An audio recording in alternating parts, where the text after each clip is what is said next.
कोले साहेब, तुम्ही आज माझ्या घरी शुभेच्छा भेट देण्यासाठी मला भेटण्यासाठी आला आहात. मी फार खुशी आहे.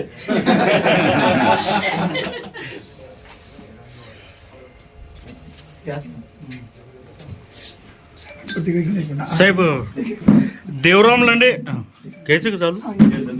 नमस्कार सर. देवराम लांडे यांच्या घरी भेट द्यायचं नियोजन काय नक्की?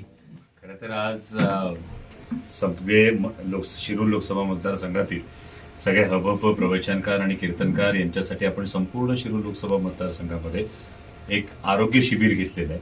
आणि यातला पहिली ही सुरुवात हे साहेबांच्या वाढदिवसानिमित्त होतोय आणि याची सुरुवात ही जुन्नर तालुक्यातून झाली आणि कोंडाजी बाबा डेरे आश्रमामध्ये याचा हा पहिला कॅम्प होता. आणि देवरामजी लांडे हे खरं तर आमचे जुने स्नेही आहेत आणि त्याचबरोबर त्यांच्या कामाविषयी हा एक कायम आधार आहे. त्याचबरोबर आपण आदिवासी भागाच्या संदर्भामध्ये काही फार महत्वाकांक्षी प्रकल्प करतो. म्हणजे आदरणीय साहेबांच्या वाढदिवसानिमित्तच मोफत फिरता दवाखाना हा येत्या आठवड्याभरामध्ये आपण सुरू करतो. हा 3ही तालुक्यातल्या आदिवासी भागात असेल. इतकंच नाही तर तुम्ही बनकर फाटा भीमाशंकरचा जो हायवे आहे या हायवेची आपण मंजुरी आणलेली आहे. त्याचबरोबर राष्ट्रीय वनौषधी संशोधन केंद्र जे आहे जे संपूर्ण पश्चिम पट्ट्याचा चेहरा मोहरा बदलणार आहे. हे राष्ट्रीय वनौषधी संशोधन केंद्राचं आयुष मंत्रालयानं प्राथमिक मंजुरी दिलेली आहे. त्यानंतर सावित्रीबाई फुले पुणे विद्यापीठाकडून याचा डीपीआर बनलेला आहे आणि आता हा अंतिम मंजुरीसाठी आयुष मंत्रालयाकडेच गेलेला आहे. हे जेव्हा केंद्र इथे सुरू होईल त्यानंतर एक फार मोठा बदल, कारण याच्यामध्ये रिसर्च आहे, याच्यामध्ये आंत्रप्रनर ट्रेनिंग आहे. म्हणजे आदिवासी भागातील तरुणांसाठी त्यांना उद्योजक करण्याच्या दृष्टीनं हे केंद्र राष्ट्रीय वनौषधी संशोधन केंद्र हे फार महत्वाची भूमिका बजावेल.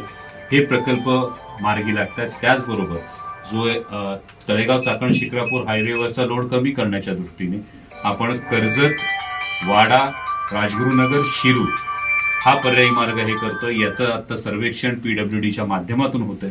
असे अनेक प्रकल्प होत असताना या भागातल्या नेतृत्वांना त्यांचं काय म्हणणं आहे, त्यांचं काय मार्गदर्शन, नांगरे गुरुजी असतील, लांडे साहेब असतील, आमचे मारुतीवाळे असतील, हे सगळीच या संपूर्ण पश्चिम पट्ट्यामध्ये सातत्यानं काम करणारी ही जी नेतृत्व यांना विश्वासात घेणं सुद्धा गरजेचं आहे. त्यामुळे त्यांच्याशी या भेटीगाठी आणि त्यांचं मार्गदर्शन ही नेहमीची गोष्ट आहे. कालच देवराम लांडे असे म्हणाले की मी राष्ट्रवादीमध्ये नाराज आहे, आमच्या आदिवासी भागाला आमदार न्याय देत नाही, कमी निधी देतात. नाही, खरं तर हा माननीय आमदारांचा आणि हा त्यांचा जो काही मुद्दा असेल यामध्ये नक्कीच मी त्यांच्या बाजूनं जी काही मध्यस्थी मित्र म्हणून करता येईल, या भागाचा लोकप्रतिनिधी म्हणून करता येईल, त्यासाठी ही नक्कीच मी मध्यस्थी करण्याचा प्रयत्न करेन. कारण निधीच्या बाबत जर म्हणाल तर आता महाराष्ट्राचं राजकारण ज्या पद्धतीनं चाललंय हे राजकारण पाहता एकूण निधीची विरोधी पक्षातल्या लोकांची जर पत्र आपण बघितली तर या पत्रांची आता ढीग लागायला लागलेला आहे. त्यामुळे हा निधी मिळण्याच्या दृष्टीने ही मारामार थोडीशी होतीये. पण मला अशी अपेक्षा आहे की आता अजितदादा पालकमंत्री झालेले आहेत पुणे जिल्ह्याचे. त्यामुळे अजितदादा आता या पद्धतीनं जी 2 वर्ष ज्या फाईल साठल्या होत्या, विरोधक आपले या गटातले त्या गटातले असा कोणताही भेदभाव न करता मुळात जनतेचा पैसा आहे, जनतेच्या टॅक्सचा पैसा आहे, तो जनतेच्या कामांसाठी लागतो.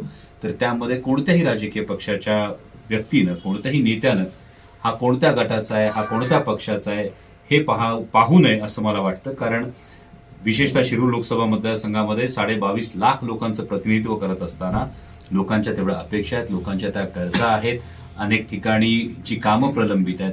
यासाठी ही निधीचं जे राजकीय दृष्टिकोनातून थोडंसं वाटपामध्ये विषमता आहे ही दूर होईल अशी अपेक्षा आहे. पण देवराम लांडे यांना तुमच्या शरद पवार गटात घेणार आहात की कसं? आता तुम्ही तर घरी त्यांना भेट दिलेली आहे, परंतु ते वारंवार म्हणत असतात की मी अतुल बेनकेंच्या सोबत आहे. आता काय घ्यायचं? मला वाटतं गंभीर साहेब की यामध्ये प्रत्येकच गोष्ट मी राजकारणाच्या दृष्टीनं कधीही बघत नाही. मला वाटतं राजकारणाच्या पलीकडे मैत्री हा एक फार महत्वाचा धागा असतो. जेव्हा मी आदिवासी भागाच्या प्रश्नांच्या संदर्भामध्ये काही आग्रही भूमिका घेतो तेव्हा दिवस रात्र जी माणसं आदिवासी भागासाठी धावत असतात, त्यांच्या अडीअडचणीच्या वेळी असतात, तेव्हा या सगळ्या व्यक्तींचं मार्गदर्शन माझ्यासाठी जास्त महत्वाचं आहे. ते कोणत्या गटात, मी पुन्हा तेच म्हणालो की ते कोणत्या गटात आहेत हे महत्वाचं नाहीये, पण त्यांच्या माध्यमातून आदिवासी भागातल्या जे प्रश्न आहेत ते सोडवण्याच्या दृष्टीने मला त्यांचं मार्गदर्शन मिळणं जास्त महत्वाचं आहे. अतुल बेनके शरद पवारांच्या सोबत दिसत नाहीयेत. आता त्यांचा वाढदिवस झाला शरद पवार साहेबांचा, त्यामध्ये पण त्यांनी फारसा सक्रिय सहभाग घेतलेला नाही. पवार साहेबांचा वाढदिवस यावेळी फक्त नागपूरला जी युवा संघर्ष यात्रेची सांगता सभा होती त्याच वेळी तो साजरा झाला. आणि आमदार आता अतुल बेनके नागपूर अधिवेशनात आहेत.